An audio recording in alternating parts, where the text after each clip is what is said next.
Hey guys and welcome to the concept study classes learn with concept. तो आज हम पढ़ने वाले हैं acids base and salts which is the second chapter of chemistry of class 10th। Okay, so let's start. तो यहाँ पे मैं आपको बताऊंगी what is acids and what is base. तो यहाँ पे आप देखेंगे सबसे पहले मैं एसिड्स आपको एक्सप्लेन करूँगी। ओके, ये एक मैं डिफरेंस के फॉर्म में बता रही हूँ ताकि आपको साथ में ही दोनों चीज़ एकदम क्लियर होती जाए। तो basically acids are the chemicals. Acids क्या होते हैं? तो acids release hydrogen ions on their aqueous solution. अब यहाँ जो हमने एक्वस वर्ड यूज़ किया, एक्वस मीन्स जब भी आप किसी कोई भी सब्सटेंस को या किसी केमिकल को आप उसको वाटर में के साथ जब सॉल्यूशन बनाते हैं ना, तो उसको हम एक्वस सॉल्यूशन बोलते हैं। ठीक है, जब किसी भी चीज़ का हम वाटर के साथ जब उसको सॉल्यूशन बनाते हैं तो that is known as aqueous solution. तो ऐसे सब्सटेंस जो कि H प्लस आयन रिलीज करें, H प्लस आयन रिलीज करें एक्वस सॉल्यूशन में, उनको हम एसिड्स बोलते हैं। या फिर समटाइम्स ऐसा भी होता है, कभी कभी ये जो H प्लस है ये H2O के साथ प्लस करके ये H3 ओ आयन भी बनाता है, H3O प्लस आयन। इसको हम हाइड्रोनियम आयन बोलते हैं। ओके, तो जो H प्लस या H3O प्लस आयन रिलीज करते हैं एक्वस सॉल्यूशन में, उनको हम एसिड्स बोलते हैं। अब बेस क्या होते हैं? बेस, तो base are the substance which release OH minus ions on their aqueous solution. Means ये OH माइनस आयंस रिलीज करते हैं एक्वस सॉल्यूशन में। ओके, अब इसका जो टेस्ट होता है, बेसिकली जो एसिड्स होते हैं they are sour in taste. Okay, ये खट्टे होते हैं टेस्ट में। लाइक आपने नींबू टेस्ट किया होगा, इमली का टेस्ट किया होगा, है ना। बेसिकली नींबू में क्या होता है? साइट्रिक एसिड होता है। ऑरेंज में साइट्रिक एसिड होता है। So they are sour in taste, खट्टे होते हैं। And base, base are bitter in taste. B for base, B for bitter. Okay, इससे आपको लर्न रहेगा ये। तो bases are generally bitter in taste, ये कड़वे होते हैं। ओके, लाइक आपने देखा होगा जो पान वाले जो चूना यूज करते हैं, है ना, that is a form of base. Okay, अब ये हम देखेंगे एसिड में जो लिटमस पेपर हमारा रहता है, ये जो ब्लू लिटमस पेपर रहता है, ब्लू कलर का लिटमस पेपर रहता है, इसको जब आप एसिड के सॉल्यूशन में डिप करोगे तो ये रेड कलर चेंज करता है। तो ये बताता है कि वो एसिडिक नेचर का है, वो जो सोल्यूशन है वो एसिडिक नेचर का है। और जो बेस में होता है, ये जो रेड लिटमस पेपर होता है ये ब्लू कलर में चेंज हो जाता है। ओके, अब हम यहाँ पे एसिड्स के एग्जांपल देखेंगे। HCl, NaCl, और भी हैं बहुत सारे। और यहाँ पे देखेंगे बेस के example KOH, NaOH। Okay guys, उसके नेक्स्ट स्लाइड्स में हम देखेंगे सम नेचुरली एक्रिंग एसिड्स। तो जो भी हमें नेचुरली जो एसिड्स मिलते हैं, what are the natural source and acids. Like first is vinegar, जो कि सिरका हमारे किचन में बहुत यूज़ होता है जिसका, उसमें एसिडिक एसिड प्रेजेंट होता है। Orange, citric acid. टैमरिन, जो इमली होती है उसमें टार्टरिक एसिड होता है। टोमेटो में ऑक्सैलिक एसिड। सॉर मिल्क, जो कि दही होता है, उसमें लैक्टिक एसिड प्रेजेंट होता है। लेमन में ऑल्सो साइट्रिक एसिड होता है। आंट स्टिंग, जब भी चींटी काट लेती है तो हमारे हैंड में या स्किन में एक मीन्स स्वेलिंग टाइप की हो जाती है, रेडिश टाइप का होता है। तो वो इसलिए होता है क्योंकि जो आंट जब काटती है तो उसकी स्टिंग में ये मिथेनॉइक एसिड होता है, जिसके कारण वो हमको बर्निंग सेंसेशन होता है। ओके, अब ये जो नेटल स्टिंग है इसमें भी मिथेनॉइक एसिड होता है। ओके गाइस, होप आपको ये समझ में आया होगा। अब indicators, basically what are indicators? So indicators are the substance which indicate the acidic or basic nature of the solution by the color change। means ऐसे इंडिकेटर्स वो सब्सटेंस हैं जो कि हमें बताते हैं वो सॉल्यूशन जो है वो एसिडिक है या बेसिक है, उसके कलर चेंज के थ्रू। मतलब वो इंडिकेटर्स को अगर आप एसिड में डालो या बेस में डालो तो वो कलर चेंज करके वो उसका प्रेजेंस बताते हैं कि वो कैसा एसिडिक है या बेसिक है, जो कि ये यूनिवर्सल इंडिकेटर है। उसका जो पीएच पेपर है उसके अकॉर्डिंग आपको मैं नेक्स्ट स्लाइड पे बताऊंगी, उससे आपको पूरा क्लियर हो जाएगा। तो अभी आप इतना ही याद रखिए कि इंडिकेटर्स आर दो substance which indicate the acidic and basic nature of the solution by the colour change. उसका कलर चेंज करके वो बताते हैं इंडिकेटर्स कि ये एसिडिक नेचर का है या बेसिक नेचर का है। अब यहाँ पे 4 टाइप्स के इंडिकेटर्स हम बताएंगे। First is natural indicators. Okay, तो ये जो नेचुरल इंडिकेटर्स होते हैं हमारे, they are found in nature in plants. ये प्लांट्स से हमें मिलते हैं, लाइक लिटमस पेपर, ओके, जो कि पर्पल कलर का होता है, एंड ये टर्मरिक, हल्दी जो हमारे किचन में बहुत यूज होती है, that is also a type of indicator. जो कि एंड ये कि सेकेंड है हमारा सिंथेटिक इंडिकेटर। अब सिंथेटिक इंडिकेटर होते हैं, सो ये केमिकल सब्सटेंसेस होते हैं, ओके, लाइक हमारा जो मिथाइल ऑरेंज है, फिनाफ्थलीन है। जो फिनाफ्थलीन है ये अपना कलर बेस में चेंज कर देता है, पिंक शो करता है। मिथाइल ऑरेंज भी एसिड में रेड कलर शो करता है और बेस में ये येलो कलर शो करता है, ओके। अब नेक्स्ट जो है हमारा, that is all factory indicator. All factory indicators क्या होते हैं? The substance have different order in acids and base. Means acid indicators जो कि एसिड्स और बेस में अपना ऑर्डर, ऑर्डर मतलब स्मेल उनकी चेंज हो जाती है, ओके, तो उनको हम ऑल फैक्ट्री इंडिकेटर्स बोलते हैं। लाइक इसका एग्जांपल है ऑनियन एंड वेनिला, ओके। अब ये जो हमारा ये है लास्ट वाला, that is very important, okay, universal indicator. जैसा कि इसके नेम से ही पता चल रहा है, universal indicator, okay. So those indicators which are not only detect the nature of other chemicals but also determine their acidic और basic strength, okay।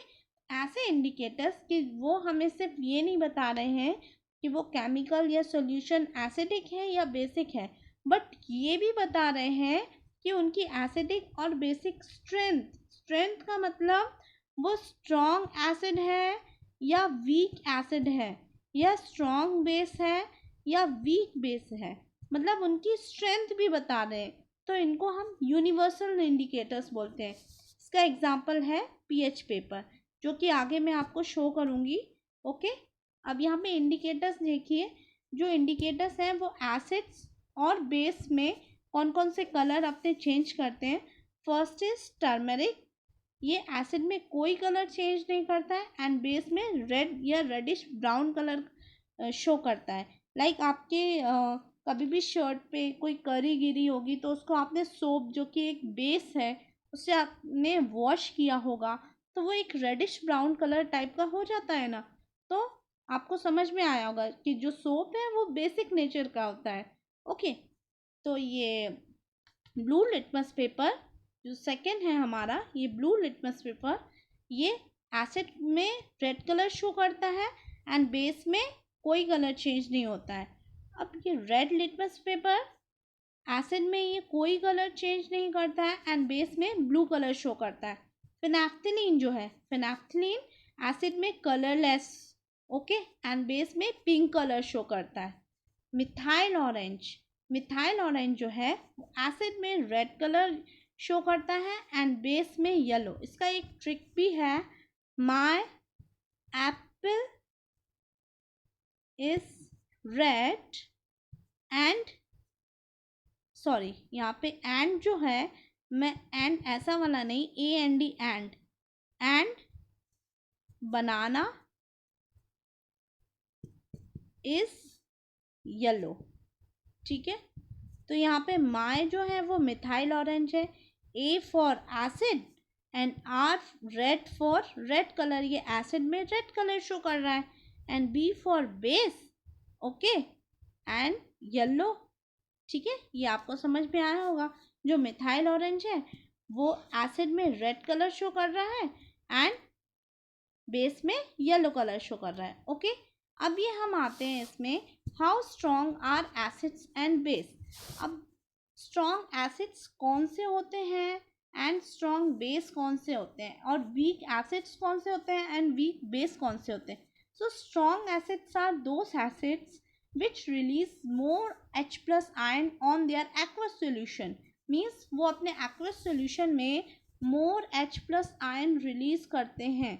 ओके, तो जो ज़्यादा H प्लस आयन रिलीज करेगा वो स्ट्रॉन्ग एसिड होगा. Okay guys, और जो weak कम means less H plus ion release करेगा वो वीक एसिड होगा. तो यहाँ पे हम एग्जाम्पल देखेंगे. जो हमारा HCl है, ओके, HNO3 है एंड H2SO4 है, they are called strong acids.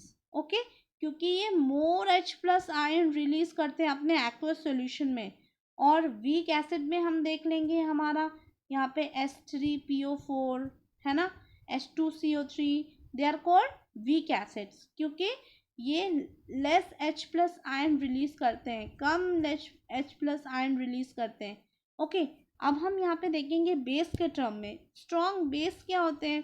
तो strong base are those which release more OH minus ions in their aqueous solution. जो ज़्यादा OH minus ion रिलीज करेंगे अपने aqueous solution में वो strong base होंगे. लाइक हमारा NaOH, okay, KOH, they are called strong base. Okay, and MgOH, ये magnesium hydroxide, ये क्या है हमारा?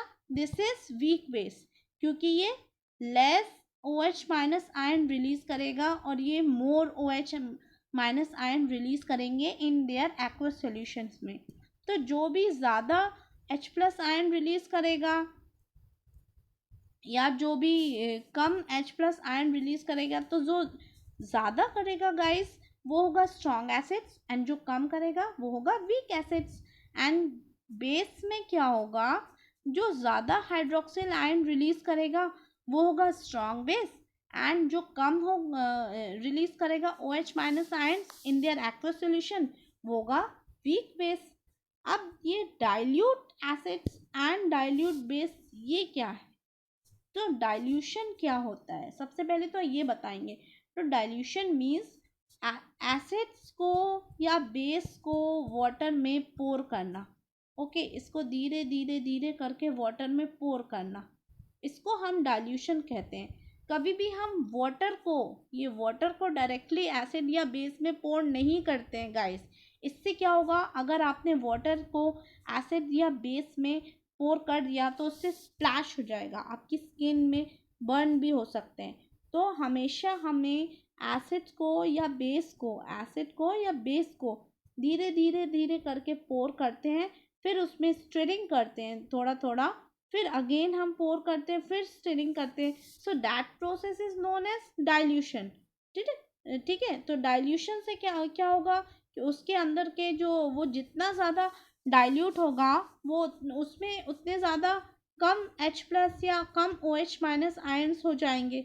ओके, सो डाइल्यूशन में हमेशा हम एसिड या बेस को वाटर में पोर करेंगे, ना कि वाटर को एसिड्स और बेस में पोर करेंगे.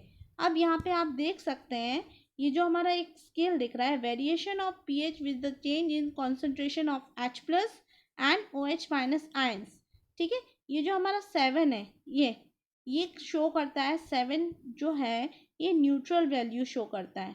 अब ये जो 7 से नीचे हम जाएंगे, 7 से 0, ठीक है, तो ये हमारा एसिडिक नेचर इंक्रीज होगा. मीन्स जो हमारा ये 0 या 1 पे ये स्ट्रॉन्ग एसिड होगा और ये जो हमारा होगा 5 या 6 पे ये वीक एसिड होगा, है ना. इसी तरह जब हम ये 7 से 14 तक जाएंगे राइट हैंड साइड पे, तो ये जो है हमारा ये 14 ये होगा strong base, yes strong base. और ये जो डिक्रीज 8 जो होगा ये होगा वीक बेस. ओके, तो ये जो 7 से हम राइट हैंड साइड पे जाएंगे, 7 से 14 तक जाएंगे, तो हमारा जो बेसिक नेचर है वो इंक्रीज हो रहा है, ये दिख रहा है आपको. और जब हम 7 से 0 तक आ रहे हैं तो हमारा एसिडिक नेचर इंक्रीज हो रहा है.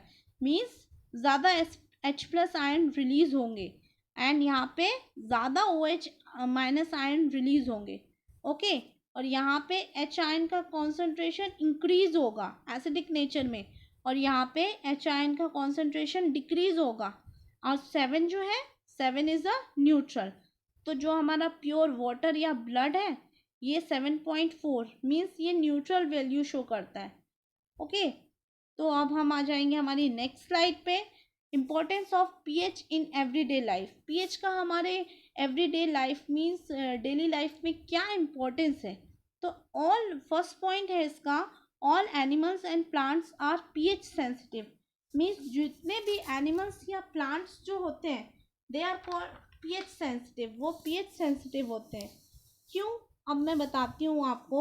लाइक हमारी एक पीएच रेंज होती है, जो आपने अभी ब्लड देखा था, लगभग 7.4 या 7 to 7.4, ये जो एनिमल्स या प्लांट्स की रेंज होती है। तो कभी भी जब एसिड रेन होती है, लाइक जो एसिडिक मीन्स 5.5 या इससे नीचे की जो पीएच वैल्यू पे जो रेंज होगी, ओके, तो वो हमको हार्म करेगी, है ना। तो इसलिए बोला जाता है कि जितने भी एनिमल्स एंड प्लांट्स हैं they are called pH sensitive. PH in our digestive system. हमारा जो डाइजेस्टिव सिस्टम होता है उस पर भी आपने पढ़ा होगा, जो गैस्ट्रिक ग्लैंड होता है वो HCl को रिलीज करता है फॉर डाइजेशन के लिए, है ना। तो म्यूकस लाइनिंग उसको वो करती है, सिक्रीट करती है हमारी स्टमक को। तो कभी भी जब हम ओवर ईटिंग कर लेते हैं या फिर कम ईटिंग कर लेते हैं, या फिर मीन्स हमारे पेट में जब एसिड बन जाता है, उससे क्या होता है कि बहुत सारा एसिड प्रोड्यूस होने से हमें पेन और इरिटेशन होता है। तो इस पेन को कम करने के लिए हम एंटासिड्स लेते हैं, एंटासिड्स, ओके, जो कि हमारे जो भी स्टमक में बर्निंग हो रही है उसको वो कम करते हैं। तो antacids is nothing, anta means anti, ये दिख रहा होगा, जो एसिड के जो रिएक्शन को है वो रोक रहे हैं, ठीक है, न्यूट्रलाइज कर रहे हैं। तो एंटासिड्स जो होते हैं वो जो excess of amount of acid है उसके जो प्रोसेस को है वो न्यूट्रलाइज करते हैं। तो यहाँ पे हम मिल्क ऑफ मैग्नीशिया, ओके, जो कि एक माइल्ड बेस है, उसको लेते हैं, है ना। कभी भी स्ट्रॉन्ग बेस को नहीं लेना है, हमेशा हम माइल्ड बेस लेते हैं, ओके। तो ये मिल्क ऑफ मैग्नीशिया को लेते हैं हम। अब जो थर्ड है, pH range at the cause of tooth decay. हमारे जो माउथ का जब भी ये 5.5 से ये कम हो जाता है ना, ये 5.5 से जब भी हमारे माउथ का पीएच लेवल कम होने लगता है, तो जो हमारे ये टूथ का जो इनेमल है ना गाइस, ओके, ये बना होता है कैल्शियम फॉस्फेट के, जो कि हार्डेस्ट सब्सटेंस होता है बॉडी का, और ये वाटर में डिज़ोल्व नहीं होता है और इसको पीएच भी कोरोड नहीं कर सकता है। बट जब ये 5.5 से नीचे होने लगता है ना, तो जो बैक्टीरियाज होते हैं वो जो माउथ में एसिड प्रोड्यूस करते हैं वो उसको डिग्रेड करने लगते हैं, हमारे जो ये इनामल है इसको ख़राब करने लगते हैं। इसलिए जो हमारे दांतों में जो कीड़ा लग जाता है या जो दर्द होता है ना, तो इसलिए हम टूथपेस्ट यूज़ करते हैं। टूथपेस्ट में जनरली होता क्या है, they are basic in nature. कभी भी आपने देखा होगा, अब आप बोलेंगे बेसिक मीन्स कड़वे होने चाहिए, बट नहीं, आप नीम जैसे आपने नीम से दातुन की होगी वो कड़वे, क्योंकि उनका टेस्ट ऐसा बनाया जाता है ताकि हम ब्रश कर सकें, ओके। तो ये जो pH changes as the cause of tooth decay, तो इससे टूथ डिके भी हो जाता है। अब self defence by animals and plant through chemical warfare, ये हमारा लास्ट पॉइंट है, ओके। ये self defence by animals and plant through chemical warfare. कभी कभी क्या होता है कि आपने देखा होगा कि कभी भी हनी बी ने आपको स्टिंग मतलब उसने अपना डंक मार दिया आपको, तो जिससे आपको बहुत ही ज़्यादा पेन और इरिटेशन होता है। तो आप उसके जो इफ़ेक्ट है उसको कम करने के लिए, जो उसने जो ये काटा हुआ एरिया है उस पर आप एक पेस्ट लगाते हो, है ना। तो आप बेकिंग सोडा जो हमारे घर में इजली अवेलेबल हो जाता है तो उसको भी यूज़ कर सकते हो, क्योंकि ये क्या है, generally this is a base, okay. तो और जो हनी बी ने जो काटा है उसमें एसिड होता है गाइस, ओके। तो इसलिए हम बोलते हैं कि उसके जो एसिड्स के जो इफ़ेक्ट है उसको न्यूट्रलाइज करने के लिए हम ये बेस यूज़ करते हैं। ओके, अब alkali, basically what is alkali? Alkali क्या होता है? All basis do not dissolve in water, है ना। लगभग जो हमारे सारे बेसिस हैं वो वाटर में डिजॉल्व नहीं होते। And alkali is a base that dissolve in water. Okay, alkali एक ऐसा बेस होता है जो कि वाटर में डिजॉल्व हो जाता है। ओके गाइस, दे आर सोपी टू टच, मीन्स उनको आप टच करोगे तो वो सोपी नेचर के होते हैं, बिटर, कड़वे होते हैं, एंड करोजिव। ओके, मीन बहुत ही जलन जलन पैदा कर देते हैं, मीन मतलब जला सकते हैं आपको, करोजिव होते हैं। So never taste or touch them as they may cause harm. तो कभी भी हमें उन्हें टच या टेस्ट नहीं करना चाहिए। ओके, क्योंकि वो हार्म पैदा कर देते हैं। ठीक है, सो बेसिकली अल्कली वो होते हैं जो कि वाटर में डिजॉल्व होते हैं। And alkali is a base that is dissolve in water. Like आप यहाँ पे ले सकते हैं NaOH, KOH। ओके गाइस, अब ये हमारा आता है chemical reactions of acids and base. जो भी केमिकल्स रिएक्शन हो रही है एसिड्स और बेस में, अब हम उन रिएक्शंस पे आएंगे। तो first reaction is acids and base react with metal. जब भी एसिड्स या बेस मेटल के साथ रिएक्ट होंगे तो क्या फॉर्म होगा? ये सॉल्ट प्लस हाइड्रोजन। ओके, तो हम यहाँ पे एग्जाम्पल के थ्रू देख लेंगे। लाइक हमने एसिड्स, हमारा पहले हम एसिड के एग्जाम्पल से देखेंगे। एसिड क्या हो गया हमारा? HCl। ओके, अब इसमें हमने एक मेटल को ऐड किया Zn।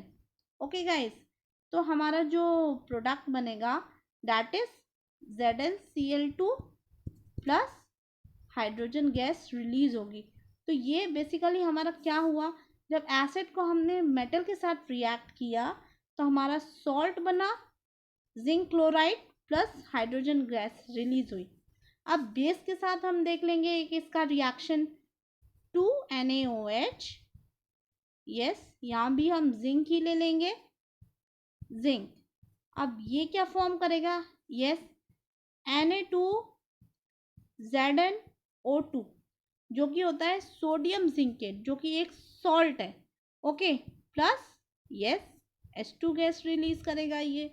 तो ये हो गई हमारी पहली रिएक्शन। एसिड और बेस जब भी मेटल के साथ रिएक्ट होंगे तो वो सॉल्ट या हाइड्रोजन गैस रिलीज करेंगे। ओके गाइस, अब जो हमारी सेकेंड इक्वेशन है that is acids and base when they react with both each other. जब ये दोनों एक दूसरे के साथ रिएक्ट करेंगे, जब एसिड ने बेस के साथ रिएक्ट किया तो वो क्या बनाएंगे? यस, वो बनाएंगे सॉल्ट प्लस वाटर। और इस प्रोसेस को बोलते हैं न्यूट्रलाइजेशन। न्यूट्रलाइजेशन मतलब एसिड ने बेस की रिएक्शन को और बेस ने एसिड के रिएक्शन को न्यूट्रलाइज कर दिया। ओके, अब हम यहाँ पे एक एग्जाम्पल के थ्रू देख लेंगे।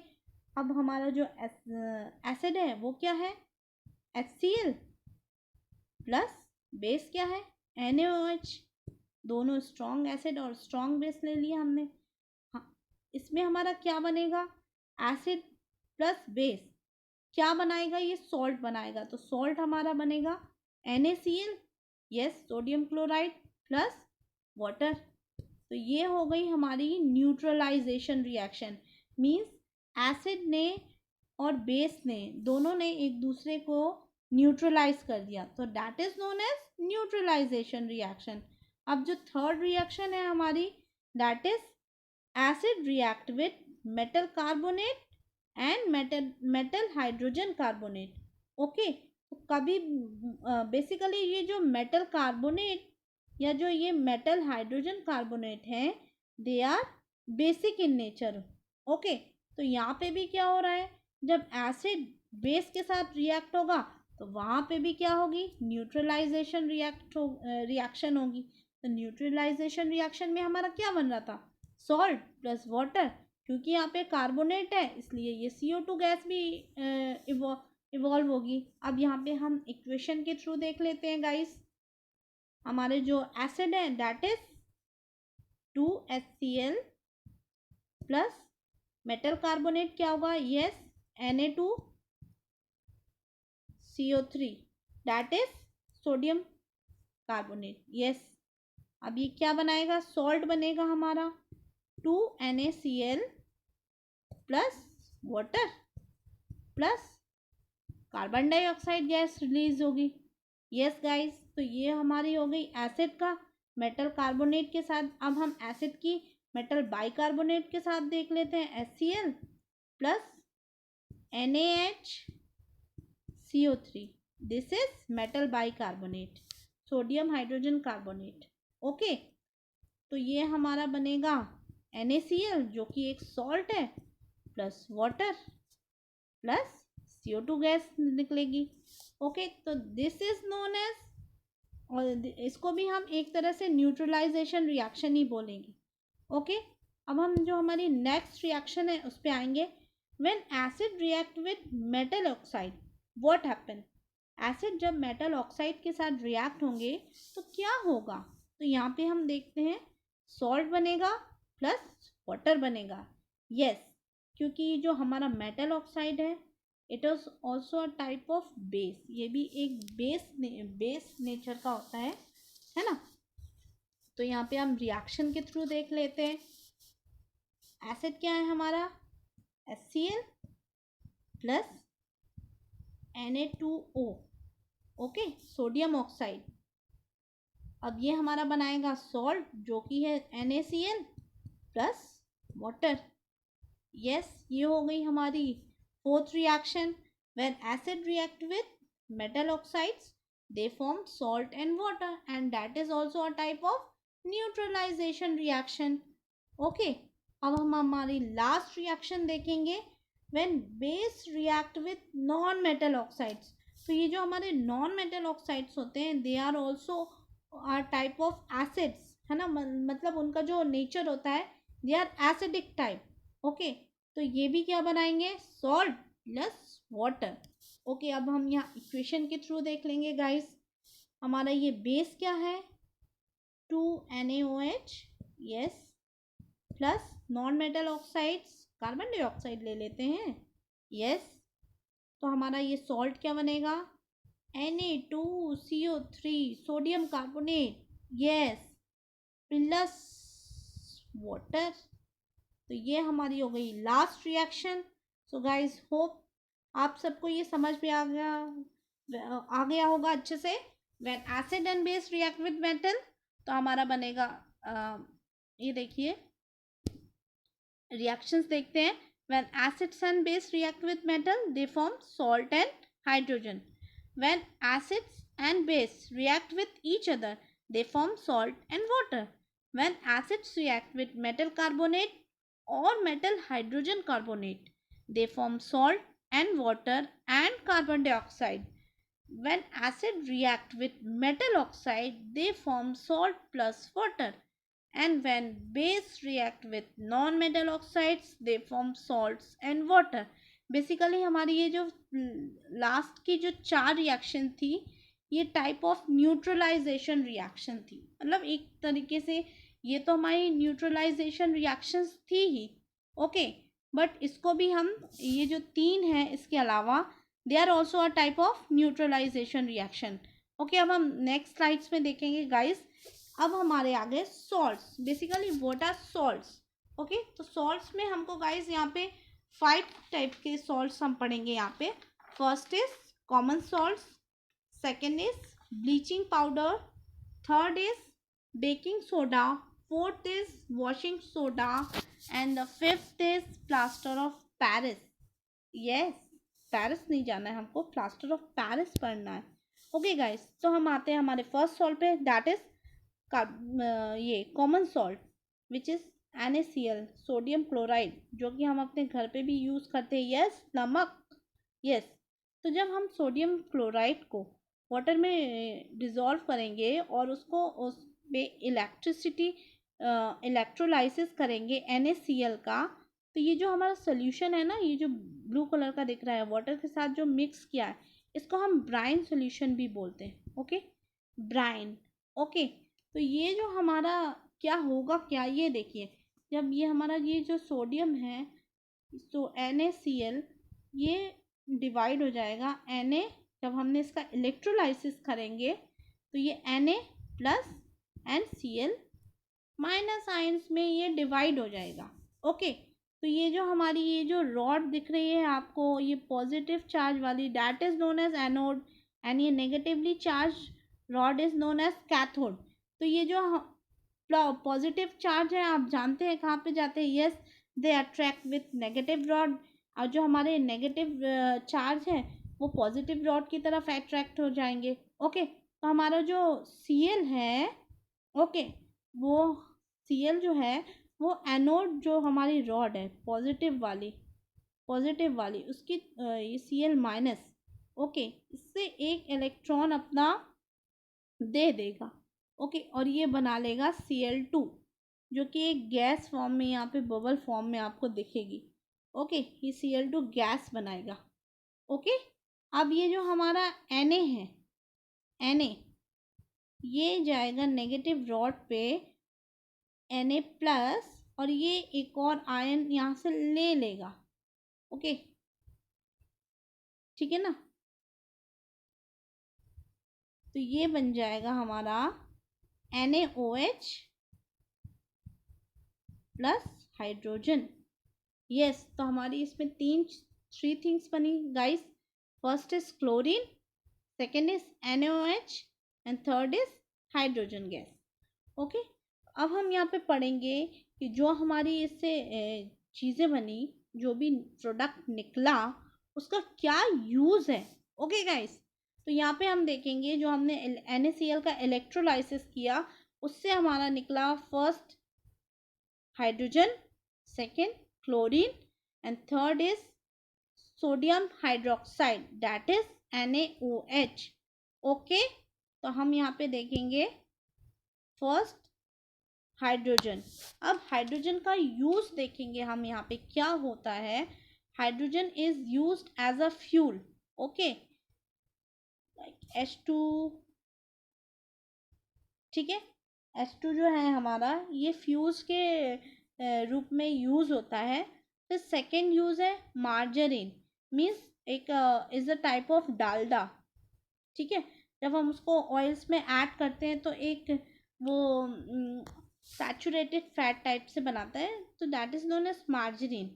Ammonia, what is ammonia, H2 plus N2। Okay, तो ये फॉर्म करेगा NH3, ammonia, ammonia gas form करता है, अमोनिया बनाता है जो कि फर्टिलाइजर में यूज होती है। ओके, फर्स्ट इज फ्यूल बनाएगा, ये फ्यूल के रूप में हम हाइड्रोजन का यूज करेंगे। Second is margarine and third is ammonia for fertilizers. अब हम यहाँ पे Cl2 का यूज देख लेंगे। Cl2 मोस्टली जो क्लोरीन गैस है वो यूज होती है गाइस जब भी हमको कोई भी जर्म्स या पेस्ट, जर्म्स मारने रहते हैं ना जहाँ पे, तो वहाँ पे हमारी ये क्लोरीन गैस यूज़ होती है। ओके, तो जो भी वाटर ट्रीटमेंट है जहाँ की जर्म्स को हमको मारना है तो वहाँ पे ये यूज़ होगी। स्विमिंग पूल्स में मोस्टली ये यूज़ होती है। PVC जो होते हैं हमारे, पॉलीविनाइल क्लोराइड, जो कि टाइप ऑफ पॉलिथीन, वहाँ भी ये यूज़ होती है। डिसइंफेक्टेंट्स, ओके, डिसइंफेक्टेंट्स मीन्स जहाँ पे जर्म्स को मारना है। CFC means chlorofluorocarbons. पेस्टिसाइड्स, जहाँ पे पेस्ट को मारने के लिए, तो जहाँ पे भी जर्म्स को मारने की बात होती है वहाँ पे ये हमारी क्लोरीन गैस यूज़ होती है। अब NaOH जो हमारा बना उसका क्या यूज़ है। अब यहाँ पे आप देखोगे NaOH का use degreasing metals, soap and detergents. Okay, metals को जो डीग्रीस करना रहता है तो उसमें ये यूज़ होता है। सोप्स एंड डिटर्जेंट्स में ये यूज़ होता है क्योंकि ये एक is a type of base. Paper making और आर्टिफिशियल फाइबर्स में भी ये यूज़ होता है। ओके, अब ये जो हमारा H2 था, H2 एंड ये Cl2 था, उससे मिलके जो हमारा HCl बना, ये हाइड्रोक्लोरिक एसिड, उसका क्या यूज़ है। ये देखिए कितना यूज़ है इसका। NaCl का जो हमने इलेक्ट्रोलाइसिस किया उसका कितना यूज़ हो गया। पहले हाइड्रोजन बना, देन क्लोरीन बना, देन ये NaOH बना हमारा। अब ये हाइड्रोजन एंड क्लोरीन को मिला के ये HCl भी बन गया हमारा। तो HCl का क्या यूज़ है गाइस? तो it is use for cleaning steel, ammonium chloride, medicine में ये यूज़ होता है, हाइड्रोक्लोरिक एसिड, कॉस्मेटिक्स में भी इसका बहुत यूज़ है। अब जो हमारा नेक्स्ट है जो कि क्लोरीन एंड NaOH से मिलके बना, that is a type of bleach. Okay, तो CaCO Cl2। ओके, ये कैसे बना? ये हमने जो CaOH था ट्वाइस, उसको क्लोरीन गैस के साथ जब रिएक्ट किया तो ये CaOCl2 बना हमारा। तो that is a type of bleach. तो ये कहाँ पे यूज़ होता है गाइस? आप देख सकते हैं, ये house hold bleaches, okay, clean करने में यूज़ होता है। ब्लीचिंग फाइबर्स, फैब्रिक को जब भी ब्लीच करना तो उसमें यूज़ होता है। तो ये देखिए यहाँ में हमारे यहाँ पे कॉमन सोर्स का कितना यूज़ हो गया गाइस। ओके, और ये जो इससे जो हमारे प्रोडक्ट्स निकले, इसका जो हमने इलेक्ट्रोलाइसिस किया, आप यहाँ पे देख सकते हैं NaCl का जब वाटर में NaCl का वाटर के साथ हमने इलेक्ट्रोलाइसिस किया, हमारा NaOH निकला, chlorine gas, hydrogen gas. Okay guys, तो ये सारे प्रोडक्ट्स निकले और इसके इतने सारे यूजेस हैं जो कि होप आपको समझ में आ गए होंगे। अब हम चलते हैं ब्लीचिंग पाउडर, जो कि हमारा नेक्स्ट सॉल्ट है। ओके, तो ब्लीचिंग पाउडर को हम कैल्शियम ऑक्सीक्लोराइड भी बोलते हैं। एंड जो कि इसका फॉर्मेशन आप देखेंगे, जो हमारा स्लेकेड लाइम होता है ना, CaOH2, उसको जब हम क्लोरीन के साथ रिएक्ट करते हैं तो हमारा ये ब्लीचिंग पाउडर, ये calcium oxychloride, that is known as bleaching powder. Okay, and water, water. Okay, अब इसके यूजेस हम देख लेंगे। It is used as an oxidizing agent in many chemical industry. ये एक तरह से ऑक्सीडाइजिंग एजेंट के रूप में काम करता है। मीन्स ऑक्सीडाइजिंग मीन्स ऑक्सीजन जो क्या करता है, ऑक्सीडाइजिंग एजेंट, यस, दूसरे में ये क्या करता है, ऑक्सीडाइजिंग एजेंट, ऑक्सीडेशन का काम करता है ना, यस। तो and second is for bleaching cotton and linen in the textile industry, for bleaching wood pulp in paper factories और इन लॉन्ड्री। ओके, ये ब्लीचिंग जो कि हमारी cotton and lining textile industry है, उसमें ये ब्लीचिंग के रूप में भी यूज्ड होता है। और ये जो हमारी पेपर फैक्ट्रीज में या जो लॉन्ड्रीज हैं, जो पेपर जो वुड पल्प से बन रहा है, उसमें भी ये ब्लीचिंग के फॉर्म में यूज़ होता है। To make drinking water free from germs, drinking water को जम्प से फ्री करने के लिए भी ये यूज़ होता है। ओके गाइस, तो इतने सारे यूजेस हैं ब्लीचिंग पाउडर के। ओके, अब नेक्स्ट सॉल्ट पे हम चलते हैं, that is known as baking soda. और इसको जो केमिकल फॉर्मूला है आप देख रहे होंगे, NaHCO3, that is known as sodium hydrogen carbonate. Okay, अब इसका फॉर्मेशन हम देखेंगे। जब NaCl को, ओके, NaCl को हम वाटर के साथ प्लस कार्बन डाइऑक्साइड के साथ प्लस अमोनिया के साथ रिएक्ट करेंगे तो हमारा फॉर्म होगा अमोनियम क्लोराइड NH4Cl प्लस ये हमारा जो ये बन रहा है, that is known as sodium hydrogen carbonate, baking soda. This is a final product. Okay, और जब हम इसको सोडियम हाइड्रोजन कार्बोनेट को जब हम हीट करते हैं ना गाइस, ये देखिए यहाँ पे, ये आप इसको हीट करेंगे ना तो हमारा क्या निकलेगा, ये sodium carbonate water plus CO2। Okay, अब हम इसके यूजेस देख लेंगे। For making baking powder which is a mixture of baking soda and a mild edible acid such as tartaric acid. तो बेकिंग सोडा और बेकिंग पाउडर्स में difference है guys, इसमें कंफ्यूज मत होइए आप। ओके, तो जो हमारा बेकिंग पाउडर है उसको बनाने के लिए हमको बेकिंग सोडा का यूज़ करना पड़ता है। ओके, अब सेकेंड यूज़ है sodium hydrogen carbonate is also an ingredient in antacids. ये एक एंटासिड्स के भी फॉर्म में यूज़ होता है। It is also use in soda acid fire extinguisher. ये एज अ फायर एक्सटिंग्विशर भी यूज़ होता है इन सोडा एसिड्स में। ओके, अब हम चलते हैं हमारे नेक्स्ट सॉल्ट पे, that is washing soda. So washing soda, इसका जो इसका जो केमिकल नेम है वो क्या है? यस, इसको हम क्या बोलते हैं? ये देखिए, sodium carbonate plus 10 hydrogen molecule हैं। तो ये जो आपको दिख रहा है, ये डॉट दिख रहा होगा आपको यहाँ पे, ओके, डॉट दिख रहा होगा, ये मैं दिखा देती हूँ आपको। ये जो डॉट दिख रहा है ना, दैट इज नथिंग बट, इसको हम बोलते हैं वो क्रिस्टलाइजेशन। ओके, क्रिस्टलाइजेशन, वॉट ये मॉलिक्यूल ऑफ क्रिस्टलाइजेशन, ठीक है ना। तो यहाँ पे ये जब हमने सोडियम कार्बोनेट को 10 वाटर मॉलिक्यूल्स के साथ रिएक्ट किया तो हमारा वॉशिंग सोडा बना। ओके, तो यहाँ पे ये डॉट इसलिए लगाया हुआ है क्योंकि this is known as water of crystallization. Means वो एक रेगुलर क्रिस्टल के फॉर्म में होता है ना। उसका मीन्स जो एक शेप्स है उसमें means 10 hydrogen, sorry 10 water molecules है तो 10 ही रहेंगे, 5 6 या 7 नहीं होंगे। सो मीन्स उसका एक डेफिनेट शेप्स होता है और डेफिनेट फॉर्म होता है, तो उसको हम वाटर ऑफ क्रिस्टलाइजेशन बोलते हैं। उसमें कभी भी हम 9 6 या 8 वाटर मॉलिक्यूल्स नहीं लिख सकते हैं, 10 ही हमको राइट करना पड़ेगा। ओके, हम इसका यूजेस देख लेंगे। The first use is sodium carbonate या washing soda is use in glass, soap and paper industry. ये ग्लास, सोप और पेपर इंडस्ट्रीज में इसका बहुत यूज होता है। It is also use in the manufacture of sodium compounds such as borax.